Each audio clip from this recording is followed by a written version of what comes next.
নতুন জামাই রাস্তায় রাস্তায় একাকি ঘুরে। দোস্ত ভাবি সব কি করে? আর কইস না রে, পিচ্ছি পিচ্ছি পোলাপানের সাথে খেলাধুলা করে।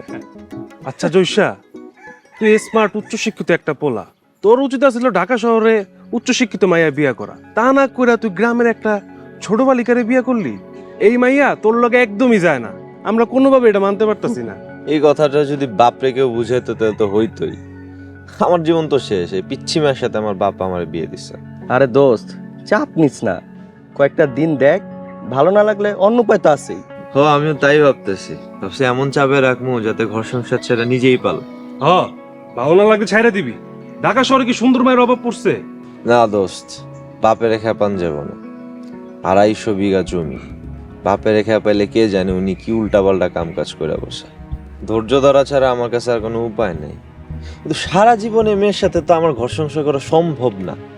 আমার ঢাকার বন্ধু বান্ধবরা যদি জানে, আমি কারো কাছে মুখই দেখাইতে পারুম না। দোস্ত তুই ঢাকা যাবি কবে? ভাবছিলাম তো 2 মাস পর যাব। এখন যা দেখতেছি অবস্থা, মনে হইতেছে যত দ্রুত সম্ভব ঢাকায় যাওয়া যায় ততই ভালো। আচ্ছা সব বাদ দে, চল আমরা বাজারে যাই, চা খামু, ক্রাম খেলমু। ভালো কথা বলছিস, চল। চল।